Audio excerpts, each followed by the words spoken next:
دعا کرتا ہوں کہ اللہ ایسے گنہگاروں کو نیک راستے پر لا دے، اللہ ان کو نیک ہدایت دے دے، اور کچھ نہیں کروں گا۔ اور یہ بھی دعا کروں گا کہ اللہ ان کو ایسی ہدایت دے کہ وہ آئندہ کبھی اپنے ذاتی انا اور دنیاوی اقتدار کے لیے اپنے گھروں کی عزتوں کو بازاروں میں نہ لائیں۔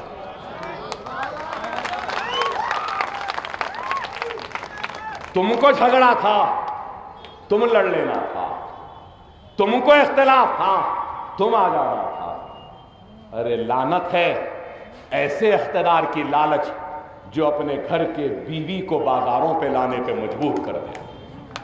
نہیں، اللہ ان کو نیک ہدایت۔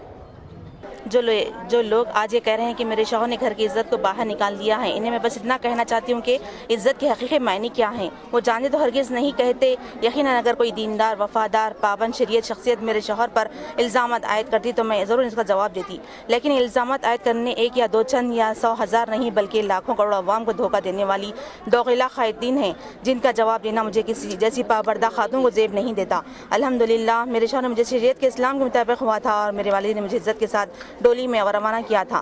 ہماری زندگی کا آغاز اپنے گھر میں ہوا تھا اور آج بھی میں اپنے مرحوم خسر کے گھر میں رہتی ہوں۔ میرے پاس آج بھی مرحوم صدر مجلس کا احترام ہے کیونکہ وہ ایک غیریت مند باپ تھے۔ باقی تفصیلات آپ کو بتانے کی ضرورت نہیں۔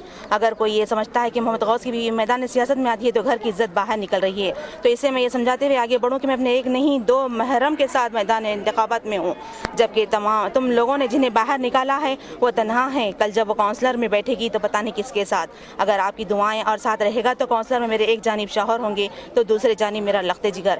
اگر تمہارے پاس پابردہ خاتون کا میدان سیاست میں آنا گھر کی عزت نکالنا ہے تو تم صرف محمد غوث امیدوار پر پل یا مجھے گالی نہیں دے رہے ہو، بلکہ ان تمام خواتین کو گالی دے رہے ہو جو انتخابات میں حصہ لے رہی ہے، اور ان میں خود تمہاری پارٹی کی خواتین شامل ہیں۔ میں بس آپ کے حق میں ایک دعا کر سکتی ہوں کہ اللہ نے آپ کو جو زندگی عطا کی ہے اسی قدر کرنے کی تمہیں توفیق عطا فرمائے۔